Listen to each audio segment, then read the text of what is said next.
بسم اللہ الرحمن الرحیم۔ السلام علیکم۔ میرا نام اقرا ہے، میری عمر 40 سال ہے، میرا تعلق گجرات سے ہے۔ میرے ابا ایک مزدور تھے اور اماں کسی کے گھر صفائی کا کام کیا کرتی تھی۔ مجھے پڑھنے کا بہت شوق تھا مگر میں اپنے وسائل نہ ہونے کی وجہ سے پڑھ نہ پائی تھی۔ میری اماں نے مجھے 10 جماعتیں اپنے سر پر پڑھائی تھیں۔ ابا مزدوری کرتے تو ان پیسوں کا نشہ کر لیتے تھے اور اماں ان سب سے بہت تنگ تھی، مگر کرتے بھی تو کیا کرتے۔ ابا اماں پر ہر وقت ظلم کرتے تھے۔ شراب کے نشے میں وہ بھول جاتے کہ سامنے ظلم برداشت کرنے والا بھی انسان ہے۔ اتنا دکھ دیکھنے کے بعد اب تو مجھے ہر طرف سے اچھے کی امید ختم ہو گئی تھی، لیکن اماں ہمیشہ کہتی کہ میری زندگی میں ایک شہزادہ آئے گا جو کم سے کم ابا جیسا تو بالکل نہیں ہوگا۔ میرا نصیب اماں جیسا نہیں ہوگا، لیکن نصیب تو وہ ہے جو کسی کے ہاتھ بس کی بات نہیں۔ میں اپنی ماں سے اکثر کہا کرتی تھی کہ جیسے ماں کا نصیب ویسے ہی بیٹی کے نصیب، لیکن اماں ہر بار مجھے جھڑک دیتی اور کہتی جو گمان رکھو گی وہی ملے گا، اچھا گمان رکھو گی تو اچھا ہی ملے گا۔ اور میں اپنی اماں کی بات پر طنزیہ ہنس دیا کرتی کیونکہ میں مایوس ہو چکی تھی، مگر مایوسی کفر ہے اور اللہ ناشکری کو ناپسند کرتا ہے۔ اپنے دکھ دیکھ کر مجھے یہ بات ہر بار بھول جاتی تھی کہ وہ لوگ بھی ہیں جن کے پاس 2 وقت کی روٹی کھانے کو نہیں ہوتی۔ ہم ماں بیٹی بے شک محنت کرتے تھے مگر 2 وقت کی روٹی کھایا کرتے تھے۔ میں بھی گھر میں چھوٹے بچوں کو ٹیوشن پڑھایا کرتی تھی۔ زندگی جیسے گزر رہی تھی، ہم نے اس کو ایسے ہی قبول کر لیا۔ میں نین نقش کی بھی بھدی تھی، اس لیے کوئی رشتہ بھی گھر نہیں آتا تھا۔ ابا اب بیمار رہتا تھا اور زیادہ تر بستر پر ہی لیٹے سوئے رہتے تھے۔ دن سے شام ہوئی اور شام سے رات، مگر ابا اپنی جگہ لیٹے رہے۔ اماں کام کرنے گئی ہوئی تھی اور میں ٹیوشن پڑھا کر ابھی فارغ ہوئی تھی کہ ابا کا وجود غور سے دیکھنے پر بالکل ساکت محسوس ہو رہا تھا۔ میں نے کانپتے وجود کے ساتھ ابا کو دیکھا تو آسمان میرے سر پر گر گیا۔ جب ابا کو مردہ پایا، ابا کو سانس نہیں آ رہا تھا، میں تو پریشان ہو گئی تھی۔ مجھے کچھ سمجھ نہیں آ رہی تھی کہ کیا کروں۔ ابا بالکل بھی ہل نہیں رہے تھے۔ میں نے زور زور سے رونا شروع کر دیا کہ کچھ گھر میں اماں بھی موجود نہیں تھی۔ سمجھ میں نہیں آ رہا تھا کہ کیا کروں۔ جلدی سے پڑوسن کو بلایا اور اس کے چھوٹے بیٹے کو اماں کے مالکن کے گھر بھیجا تاکہ وہ اماں کو بلا لائے۔ جو بھی تھا تو میرا باپ ہی۔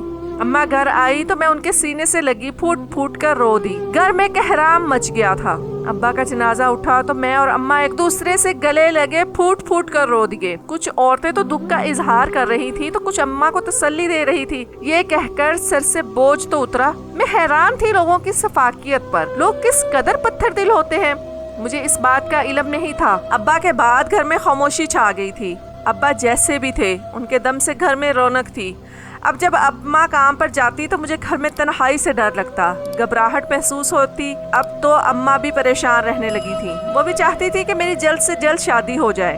کئی رشتے آتے مگر بڑھتی عمر کی وجہ سے رشتوں سے انکار ہو جاتا۔ ایک روز محلے کی ایک عورت جس کا بھائی پہلے 2 بیویوں کو طلاق دے چکا تھا رشتہ لے کر آئی اور کہنے لگی جو بھی میرے بھائی سے شادی کرے گی خوش نصیب ہوگی، اسے بس محبت کرنے والی بیوی چاہیے۔ پہلے 2 بیویاں تو بے وفا تھی۔ اماں کو جس طرح میری شادی کی فکر تھی، کچھ سوچ بچار کے بعد اماں نے میرے لیے اس رشتے کی بابت سوال کیا۔ پہلے تو مجھے کافی حیرت ہوئی، لیکن یہ سوچ کر خاموش ہوگی کہ اب اس عمر میں کسی کنوارے کا رشتہ آنے سے تو رہا۔ اماں نے یہ رشتہ دیکھنے میں حامی بھر دی۔ اگلے ہی روز میرا رشتہ دیکھنے کے لیے لڑکے والے آئے۔ ہماری پڑوسن اور اس کا بھائی ہی تھا، اس کے علاوہ اور کوئی موجود نہیں تھا۔ مجھے اپنی پڑوسن پر بہت غصہ آنے لگا کہ اماں کو جان بوجھ کر اتنا خرچہ کروایا۔ جب رشتہ ہی خود پکا کرنا تھا تو اماں نے جب لڑکے سے اس کی مرضی پوچھی تو پڑوسن بولی کہ یہ تو چھوٹا ہے، اس کی زندگی کا فیصلہ تو میں نے ہی کرنا ہے۔ اماں نے پڑوسن کی طرف کچھ ملامتی نظروں سے دیکھا جو بسکٹ کو ایسے چپکی تھی جیسے کبھی بسکٹ نہ دیکھے ہوں۔ اماں نے مجھے خاموش رہنے کا اشارہ کیا۔ پڑوسن رشتے سے ہاں کر گئی اور جاتے جاتے کہنے لگی کہ گھر میں ایک بیمار اماں بھی ہیں، ان کو بھی میں پسند ہوں۔ مجھے تو یہ سب ڈرامہ دیکھ کر بہت عجیب سی الجھن ہو رہی تھی۔ لڑکی کی نظریں مجھے دیکھنے میں ایسی تھی جیسے ابھی سالم نکل جائے گا۔ اماں کو بھی لڑکا پسند آ گیا اور میرے سسرال والوں کو میں بھی پسند تھی۔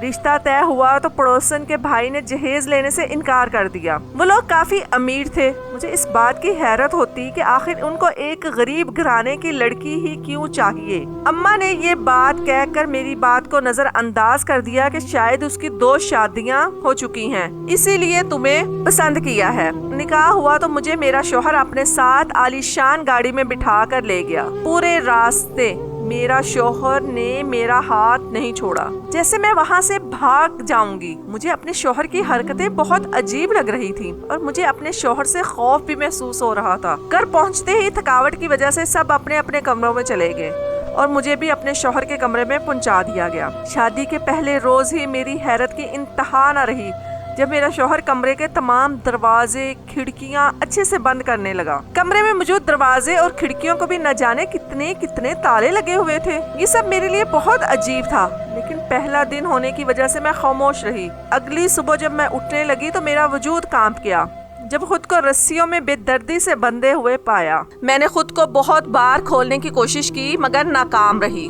حیرت کی بات تو یہ تھی کہ سارا دن گزار دینے کے باوجود کوئی بھی میرے کمرے میں میرا پتہ لینے نہیں آیا تھا، نہ کوئی ملازمہ اور نہ ہی میری ساس، جیسے میرا وجود اس گھر میں نہ ہونے کے برابر تھا۔ اب تو مجھے بھی غصے کے ساتھ ساتھ رونا بھی آ رہا تھا۔ آخر یہ سب ہو کیا رہا تھا؟ ایک رات کی دلہن کے ساتھ سارا دن بھوکا رکھنے کی وجہ سے اب تو مجھ میں ہمت بھی باقی نہیں تھی۔ پچھلے دنوں میں بھی میں نے ٹھیک سے کھانا نہیں کھایا تھا اور اب یہ صبح سے بھوکی پیاسی بستر سے بندھی ہوئی تھی۔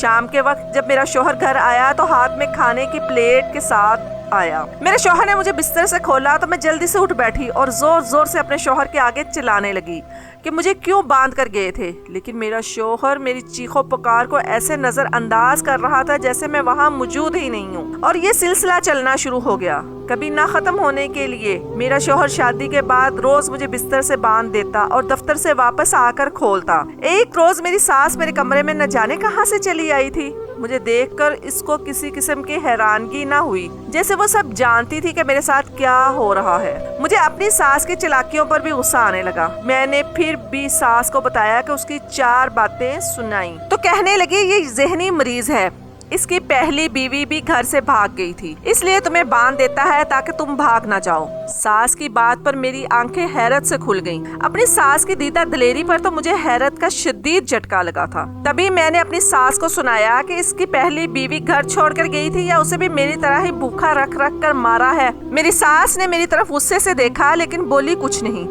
اور کمرے سے باہر چلی گئی۔ رات جب شوہر گھر لوٹا تو نہ جانے میری ساس نے اسے کیا کیا کہا جو تن فن کرتا کمرے میں آیا اور مجھ پر غصہ کرنے لگا۔ میں نے جب چیخ کر کہا کہ مجھے کھول دو، لیکن میرے شوہر نے کہا تم نے میری اماں سے بدتمیزی کی ہے، اب میں تمہیں تب تک نہیں کھولوں گا جب تک تم اماں سے معافی نہیں مانگ لیتی۔ مجھے اپنے شوہر پر انتہا کا غصہ آیا مگر میں خاموش رہی۔ ابھی تھوڑی دیر گزری تھی کہ میری روح کانپ گئی جب میرا شوہر میرے پاؤں میں بیٹھ گیا اور پھوٹ پھوٹ کر رونے لگا اور کہنے لگا میں نے کسی کو نہیں مارا، نہ اپنی پہلی بیویوں کو اور نہ ہی تمہیں مارنا چاہتا ہوں۔ مگر ابھی وہ مزید کچھ بولتا کہ میری ساس ایک دم کمرے میں داخل ہوئی۔ ہم تو حیران رہ گئے۔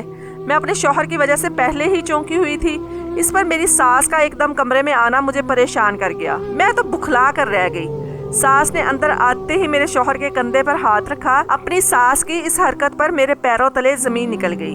میرا وجود تھر تھر کانپنے لگا تھا، آنکھیں پھٹی کی پھٹی رہ گئی تھی۔ میرے شوہر کا رنگ بھی ایک دم اڑ گیا تھا اور وہ ہاں میں سر ہلانے لگا تھا۔ میرے کمرے میں میرے بیڈ کے بالکل سامنے شیشہ لگا تھا۔ میرا شوہر جو کہ میرے پاؤں میں بیٹھا ہوا تھا، تبھی شیشے میں سے میری ساس کے ہاتھ میں وہ شے دیکھ کر تو میرے رونگٹے کھڑے ہو گئے تھے۔ 6 دن بعد شوہر کا انتقال ہو گیا۔ ہر طرف کہرام مچ گیا تھا، مگر میں نہیں جانتی تھی کہ میرے شوہر کو آخر ہوا کیا ہے۔ اس روز کے بعد سے میرا شوہر میرے کمرے میں نہیں آیا۔ شوہر کے مرنے پر میری ساس میرے کمرے میں آئی اور آتے ہی میرے سر پر بم پھوڑ دیا۔ میری ساس نے کمرے میں آتے ہی بین ڈالنا شروع کر دیا اور اونچی اونچی رونے لگی۔ میں نے حیران نظروں سے اپنی ساس کی طرف دیکھا اور بستر پر ہی تڑپنے لگی۔ میں نے ساس سے کہا کہ مجھے کھول دیں تاکہ میں اپنے شوہر کے پاس جا سکوں، مگر اسے میری آہو پکار، میرا رونا کچھ بھی نظر نہیں آ رہا تھا۔ وہ پہلے کھڑی روتی رہی اور پھر ایک دم ہنسنے لگی۔ میت باہر پڑی تھی اور میری ساس اندر کھڑی کہکے لگا رہی تھی۔ مجھے اپنی ساس کی دماغی حالت پر شبہ ہوا اور میں پھر سے اپنے بازو کھینچنے لگی اور اپنی ساس سے کہنے لگی کہ مجھے کھول دیں، لیکن تبھی اس نے 4 آدمی بلائے۔ جان نکل گئی جب انہوں نے آتے ہی میرے بازو کھولے اور مجھے لیے ایک کمرے میں چلے گئے۔ یہ کمرہ میرے کمرے کے اندر ہی کھلتا تھا، چونکہ کبھی میں نے کوئی چیز کھول کر دیکھی ہی نہیں تھی، تبھی مجھے اس دروازے کے بارے میں کیا پتا تھا۔ میں نہیں جانتی تھی، مجھے ایک اندھیرے کمرے میں قید کر لیا گیا تھا۔ کمرے میں کیا، میں کچھ نہیں جانتی۔ تبھی وہاں کیسے کوئی اور بھی موجود تھا۔ خوف کے مارے میرے ہاتھ پاؤں کانپنے لگے۔ پھر ایک دم کسی لڑکی کی ہلکی سی آواز محسوس ہوئی جو بار بار پانی مانگ رہی تھی، لیکن کمرے میں اس قدر اندھیرا تھا کہ میں کچھ بھی دیکھ نہیں پا رہی تھی۔ رات جیسے تیسے گزری، میں اپنے شوہر کے بارے میں سوچتی رہی۔ کب میری آنکھ لگ گئی مجھے علم ہی نہیں ہوا۔ ہوش آئی تو کمرے میں کھڑکی سے چھن سے روشنی آ رہی تھی۔ میں نے اپنی آنکھیں ملنا شروع کی اور اپنے دماغ پر زور دینے لگی کہ آخر میرے ساتھ ہوا کیا ہے۔ سب یاد آتے ہی سب سے پہلے میں نے اپنی دوسری طرف دیکھا، لیکن میری حیرت سے آنکھیں پھٹ گئیں کیونکہ وہاں کوئی بھی موجود نہیں تھا۔ مجھے اپنی ساس کی اس بات کی سمجھ نہیں آئی تھی کہ وہ میرے ساتھ ایسا کیوں کر رہی ہے۔ مجھے اپنے شوہر کے آخری الفاظ بھی یاد تھے جب میرے شوہر نے بولا تھا کہ اس نے اپنی بیویوں کو نہیں مارا۔ یہ بہت بڑا راز تھا جو میری سمجھ سے باہر تھا۔ گتھی سلجھنے کا نام ہی نہیں لے رہی تھی، مزید الجھتی ہی جا رہی تھی۔ میں نہ جانے اس قید خانے میں کتنے دن تک رہی، نہ دن کی خبر تھی نہ رات کا ہوش۔ روز بس 2 وقت کی روٹی ملتی جو ایک ملازمہ دروازے میں بنائے گئے ایک بڑے سے ڈبے میں سے بیچتے تھے۔ ایک روز میں اپنے بارے میں سوچ رہی تھی کہ یہاں تو نصیب اپنی ماں سے بھی زیادہ ٹھنڈے نکلے ہیں۔ ایک دم میری نظر سامنے بنے ڈبے پر گئی اور میرا سویا ہوا دماغ ایک دم سے جاگ اٹھا تھا۔ میں بالکل پتلی سی تھی، تبھی اس ڈبے نما سوراخ میں سے سر نکال کر باہر کی طرف دیکھا جہاں میرے کمرے میں کوئی بھی موجود نہیں تھا۔ اب مجھے یہاں سے کیسے بھی کر کے باہر نکلنا تھا۔ میں نے کمرے میں بچھی جھاڑیوں کو ہٹایا کہ شاید مجھے ایسا کچھ مل جائے جس سے یہ دروازہ کھل جائے، مگر میرے پیروں کے نیچے سے زمین نکل گئی جب زمین میں ایک اور دروازہ دیکھا۔ یہ گھر کم اور ایک بھول بھلیاں زیادہ لگ رہا تھا۔ میں نے باہر کی روشنی دیکھ کر حساب لگایا تو مجھے کھانا دینے ملازمہ آنے والی تھی۔ میں نے جھٹ سے ساری جھاڑیاں واپس ٹھیک کر دیں اور اپنی جگہ پر جا کر بیٹھ گئی۔ تھوڑی دیر گزری تھی کہ ایک ملازمہ کھانا لے کر آئی۔ میرے سر پر آسمان ٹوٹ چکا تھا جب ملازمہ نے کہا کہ آج آخری دن یہاں کا کھانا کھا لے، کل تیری روٹی کہیں اور بنے گی۔ مجھے ملازمہ کی بات سن کر حیرت کا جھٹکا لگا۔ میں نے چوک کر ملازمہ کی طرف دیکھا جو کہکا لگا کر ہنسنے لگی اور کہنے لگی، آج رات تیری بیل ہو جائے گی، تیرا گاہک لگ گیا ہے جیسے پہلی لڑکیوں کے لگی تھی، اور تیرے شوہر بھی تو مر گیا ہے، اب تجھے کون بچائے گا؟ ملازمہ کی بات سنتے ہی میرے ہاتھ میں نوالا پکڑا ہاتھ سے ہی گر گیا۔ میرا وجود کانپنے لگا تھا، لیکن مجھے اپنی عزت بچانے کی خاطر کچھ بھی کرنا تھا۔ میں نے جلدی سے کھانا کھایا، یہاں سے نہ جانے کہاں جانا تھا، ابھی اور کتنا سفر طے کرنا تھا، نہ جانے کب روٹی کا نوالا نصیب ہوتا۔ کھانا کھاتے ہی میں نے پھر سے ساری جھاڑیاں اٹھائیں اور ایک طرف کر دیں۔ بہت زور لگانے کے بعد بھی جب تہہ خانے کا دروازہ نہ کھلا تو مجھے اب فکر ہونے لگی تھی، لیکن کہتے ہیں جب دل سے دعا مانگی جائے تو وہ ضرور قبول ہوتی ہے، اور بے قصور کی دعا تو عرش تک جاتی ہے۔ میں نے دعا میں بس اپنی عزت مانگی تھی۔ مجھے کمرے سے کئی مردوں کی آوازیں آنے لگی۔ میں خوف و ہراس کا شکار ہو رہی تھی، لیکن مجھے ہمت نہیں ہارنی تھی۔ ایسے وقت میں انسان بالکل بے بس ہو جاتا ہے، خاص کر ایک عورت بالکل ہاتھ پاؤں چھوڑ دیتی ہے، لیکن مجھے اس وقت ہوش سے کام لینا تھا۔ کمرے سے آوازیں آنا بند ہو گئی تھی، تہہ خانے کا دروازہ تو نہ کھلا۔ میں مایوس ہونے لگی تھی۔ پھر ایک دم شیشے کی طرف دھیان گیا۔ میں بچپن سے گاؤں میں پلی بڑھی تھی اور درخت پر چڑھنے کی پوری پریکٹس تھی۔ ہمیشہ اماں سے ڈانٹ کھاتی تھی کہ اب جوان ہو گئی ہوں، اب ایسے درختوں پر چڑھتی اچھی لگتی ہوں۔ اماں کی بات سنتے ہی ایک پل کے لیے میرے اندر ایک جنون پیدا ہوا تھا، اور میں نے خود سے عہد کیا تھا کہ کچھ بھی ہو جائے میں اپنی عزت پر ایک حرف نہیں آنے دوں گی۔ میں جلدی سے دیواروں پر پاؤں رکھی، دونوں ہاتھ کھڑکی میں ڈالے، کھڑکی پر چڑھ گئی۔ کھڑکی بہت اونچائی پر تھی، وہاں سے چھلانگ لگانے کا مطلب تھا کہ اپنی ہڈیاں توڑوانا، مگر مجھے اس وقت اپنی ہڈیوں کی نہیں، اپنی عزت کی پرواہ تھی۔ میں نے کھڑکی میں سے چھلانگ لگائی اور نیچے جھاڑیوں میں جا کر گری۔ ایک پل کو ایسا محسوس ہوا جیسے تمام ہڈیاں کرچی کرچی ہو گئی ہیں۔ میں نے بہت بار اٹھنے کی کوشش کی مگر مجھ سے اٹھنا مشکل ہو گیا تھا۔ تبھی میں رینگتی ہوئی سڑک پر آ گئی۔ میں کھڑی ہوئی تو بائیں طرف کی ٹانگ نے کام کرنا چھوڑ دیا تھا اور ایسے محسوس ہونے لگا تھا جیسے ٹانگ الگ الگ ہو گئی ہے، اور دایاں بازو بالکل کام نہیں کر رہا تھا۔ مجھ سے اپنی ٹانگ اٹھا کر چلنا مشکل ہو رہا تھا مگر میں یہاں زیادہ دیر تک رک نہیں سکتی تھی۔ آہستہ آہستہ چلتے ہوئے میں گھر سے بہت آگے آ گئی تھی۔ صبح سے نکلی اب رات کا اندھیرا چھا گیا تھا۔ راستے میں کچھ بھکاریوں نے چھوٹی چھوٹی جھگیاں بنائی ہوئی تھی۔ میں نے جلدی سے وہاں پر پناہ لی۔ وہاں بہت سی عورتیں بھی موجود تھیں جنہوں نے میری بہت مدد کی۔ ایک بھکاری جلدی سے ایک حکیم کو بلا لایا اور اس نے میرا علاج کرنا شروع کیا۔ تو سب سے پہلے اس نے مجھے ڈاکٹر کے پاس جانے کو بولا، لیکن مجھے اب مزید چلنے کی ہمت نہیں تھی، اسی لیے رات وہیں ہی گزارنے کا ارادہ کیا۔ جھگیوں میں جتنے بھی لوگ تھے سب نے میرے وہاں رہنے پر حامی بھر لی تھی اور مجھے وہاں ایک دن نہیں، ایک ہفتہ نہیں، پورا ایک مہینہ رکھا۔ لیکن پھر بھی جب مجھ سے چلا پھرا نہیں جاتا تھا اور میری تکلیف دن بدن بڑھتی جا رہی تھی، ایک بوڑھے فقیر نے عقل مندی دکھائی اور ایک رکشہ لے کر آیا اور مجھے ہسپتال لے جایا گیا۔ ڈاکٹر نے جلدی سے ایکس رے کیا تو پتا چلا کہ میری ٹانگ 3 جگہ سے ٹوٹ چکی ہے اور بازو 2 جگہ سے ٹوٹا ہوا ہے۔ مجھے کئی ہفتے ہسپتال رکھنے کے بعد جب واپس جھگیوں میں بھیجا گیا تو اب میں کافی بہتر محسوس کر رہی تھی، لیکن چلنے پھرنے سے اب بھی قاصر تھی۔ مجھے یہاں آئے کافی وقت ہو چکا تھا، اب مجھے ان غریبوں پر زیادہ بوجھ ڈالنا مناسب نہیں لگا۔ تبھی میں سب سے اجازت لے کر واپس اپنے گھر کے لیے نکل آئی۔ گھر پہنچتے مجھے کئی گھنٹے لگ گئے تھے۔ جب گھر پہنچی تو میرے سر پر آسمان ٹوٹ پڑا جب پتا چلا کہ میری اماں اس دنیا میں نہیں رہی۔ انہیں گزرے 1 ہفتہ ہو چکا تھا۔ میں آخری بار اپنی اماں کا چہرہ بھی نہیں دیکھ پائی تھی۔ میں تن فن کرتی اپنی ہمسائی کے پاس گئی تو وہ میرے گلے سے لگی پھوٹ پھوٹ کر رو دی۔ مجھے اس عورت کے مکار چہرے پر بہت غصہ آیا۔ میں نے اس عورت کو دھکا دے کر پیچھے کیا تو وہ حیرانگی سے میری طرف دیکھنے لگی۔ میں نے اس کو طنزیہ یہ کہا کہ بہت خوب، اتنا سب کرنے کے بعد اب رونے کا ناٹک کر رہی ہو۔ اس نے مجھے پھٹی پھٹی آنکھوں سے دیکھا اور کہنے لگی کہ تم یہ کیا کہہ رہی ہو۔ مجھے اس کے جھوٹ پر اب مزید غصہ آنے لگا تھا۔ تبھی میں نے اسے ساری بات بتا دی، جس کو سن کر وہ چہرے پر ہاتھ رکھے رونے لگی۔ لیکن اس نے جو مجھے بتایا میرے تو سر پر آسمان ہی ٹوٹ پڑا تھا جب اس نے بتایا کہ میری ساس میرے شوہر کی سگی ماں نہیں ہے، اور تو اور جو کچھ بھی ہوا ہے اس سب میں میری پڑوسن کچھ بھی نہیں جانتی تھی۔ میں نے حیرانگی سے اپنی پڑوسن سے پوچھا کہ آخر تمہاری سوتیلی ماں کو کیا مسئلہ تھا جس پر اس نے میرے شوہر کے ساتھ یہ سب کیا۔ میری پڑوسن نے بتایا کہ یہ میرے ابا کی بیوی تھی، لیکن شروع سے ہی دماغی مریضہ تھی۔ ابا شادی تو نہیں کرنا چاہتے تھے مگر بڑوں نے زبردستی شادی کروا دی۔ ابا کے جانے کے بعد اماں نے کبھی ہمیں اپنی اولاد نہیں سمجھا تھا، اور خاص کر تب جب اماں کو اس بات کا علم ہوا کہ بھائی باپ نہیں بن سکتا۔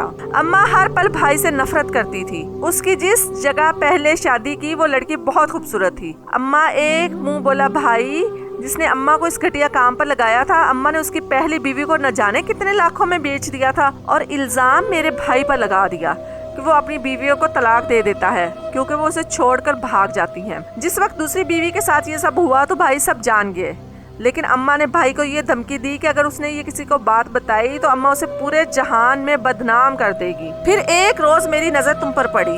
میں جانتی تھی تم حالات سے تھکی ہوئی مضبوط عورت ہو جو میرے بھائی کو سمجھ سکو گی اور میری ماں کو اس کے انجام تک پہنچا سکو گی۔ یہی وجہ تھی کہ میرے بھائی سے تمہاری شادی کی۔ میری پڑوسن میرے آگے ہاتھ جوڑ کر رونے لگی اور کہنے لگی مجھے معاف کر دو، مجھ سے بہت بڑی غلطی ہو گئی ہے۔ میری بھی آنکھوں سے آنسو بہہ رہے تھے۔ میں نے اپنی پڑوسن کے ساتھ مل کر پولیس کو سب بتا دیا اور پولیس نے میری ساس کو گرفتار کیا۔ میری ساس گرفتار ہوتے ہی چیخنے لگی اور اسی غصے میں اس نے اپنے منہ بولے بھائی کا نام بھی لے لیا۔ دونوں کو عمر قید کی سزا ہو گئی اور دونوں ہی جیل میں جل کر مر گئے۔ اپنے شوہر کی بیوہ ہونے کے ناطے میرے شوہر کی تمام جائیداد میرے نام ہو گئی تھی۔ میں اپنے گھر میں ہی رہتی تھی جہاں میری اماں نے مجھے پال کر بڑا کیا تھا۔ مگر میں ان جھکی والیوں کی ضرور مدد کرتی رہتی۔ سب کو ایک بڑا سا گھر بنا کر دیا جہاں وہ رہ سکتے تھے۔ ایسے ہی میرا ضمیر امر ہو گیا اور مجھے اپنی اماں کی تربیت پر فخر محسوس ہونے لگا۔ جیسے بچپن سے ہی لوگ یہ تانے دیتے تھے کہ میں ایک جواری کی بیٹی ہوں، میں ایک شرابی کی بیٹی ہوں، آج سب مجھے بس میرے نام سے جانتے تھے۔ عورت جو چاہے وہ کر سکتی ہے، عورت چاہے تو مرد کو بھی سیدھی راہ پر لا سکتی ہے، اور اگر چاہے تو عورت کو بھی اس کے انتقام تک پہنچا سکتی ہے۔